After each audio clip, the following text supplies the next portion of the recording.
All India पसमंदा मुस्लिम महाज के banner तले आज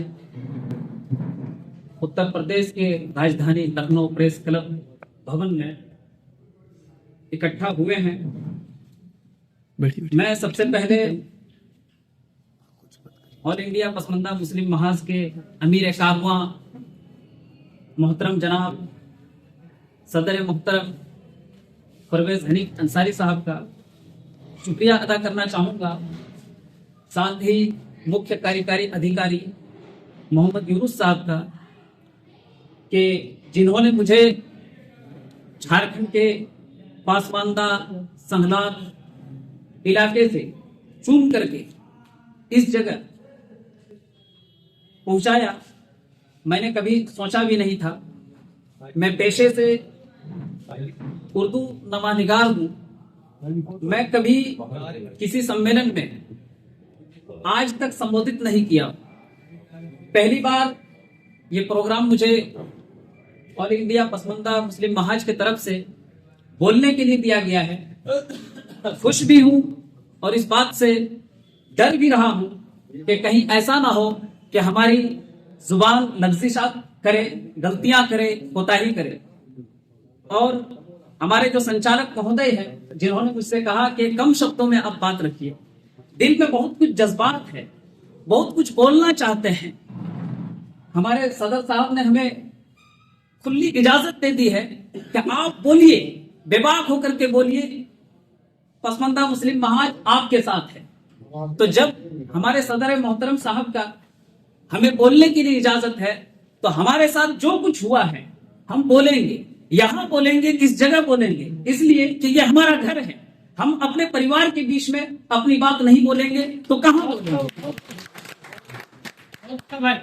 मुल्क की आजादी में जो जंग लड़ी गई, पसमंदा उलेमा ने पसमंदा मुसलमानों की रहनुमाई की और उन्हें स्वतंत्रता आंदोलन से जोड़ा। ये बात बिल्कुल सही है।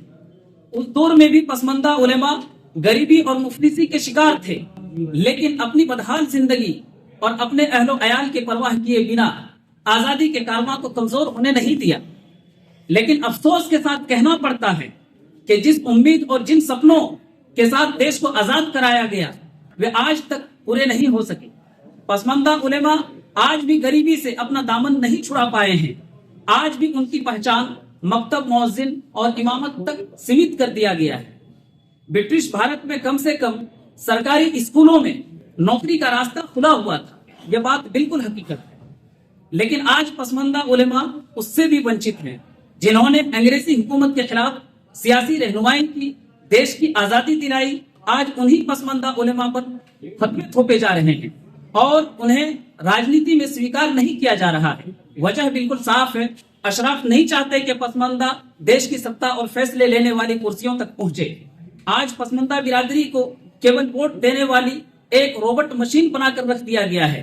मैं जिस राज्य में हूं, यानी झारखंड से मैं चल करके आया हूं, वहां इंडिया गठबंधन की सरकार है जो लगभग 95% पसमंदा मुसलमानों के वोट के सहारे खड़ी है। इसके बावजूद पसमंदा मुसलमानों को नजरअंदाज कर दिया जाता है। वहां अल्पसंख्यक आयोग का चेयरमैन किसी और को बना दिया जाता है। वक्फ बोर्ड का चेयरमैन किसी और को बना दिया जाता है। बोर्ड और निगम में पसमंदा वर्ग को कोई अहमियत नहीं दी जाती है। इसकी असल वजह यह है कि हम पसमंदा आज भी एकजुट नहीं और हमने अपना सच्चा रहबर नहीं चुना है। आज समस्याएं बहुत है, लेकिन उनका समाधान सिर्फ एक है, एकजुट पसमंदा मुसलमान। अफसोस के साथ यह भी कहना पड़ता है कि पसमंदा बहुल लोकसभा और विधानसभा क्षेत्रों को एसटी और एससी के लिए आरक्षित कर दिया गया है। इतना ही नहीं, पसमंदा बहुल जिलों में पंचायत आरक्षण लागू कर पंचायत चुनाव से भी हमारे पसमंदा मुसलमानों को वंचित कर दिया गया है। यह हाल है हमारे राज्य झारखंड का। आज यहाँ भी इंडिया गठबंधन की सरकार है, लेकिन सच्चर कमेटी और रघुनाथ मिश्रा आयोग की एक भी सिफारिश अब तक लागू नहीं की गई है। यह हमारी कमजोर राजनीति की पहुंच की एक कड़वी सच्चाई है जो आने वाले समय के लिए एक भयावह संकेत दे रही है। मॉब लिंचिंग की घटनाओं में सबसे ज्यादा शिकार पसमंदा समाज के लोग हुए हैं, लेकिन आज तक उन्हें इंसाफ नहीं मिल पाया, चाहे सरकार बीजेपी की रही हो या महागठबंधन की रही हो। मेरे अजीज पसमानदा साथियों, अंग्रेजी हुकूमत के खिलाफ हमारे असलाफ ने फकाकशी की हालत में आंदोलन चलाया था। आज हम फकाकश नहीं हैं। आज हमें संविधान के दायरे में रहकर एकजुट होकर जोरदार और संगठित विरोध दर्ज कराने की जरूरत है। आज हम आजाद हैं, बंधुआ मजदूर नहीं है। मैंने ये संकल्प लिया है कि ऑल इंडिया पसमंदा उलेमा बोर्ड के बैनर तले मैं अपने लोगों को जगाऊंगा, उन्हें बताऊंगा कि उनके पूर्वजों ने कैसी कुर्बानी की है और उनका क्या हक है। अल्लाह ताला हम सबों को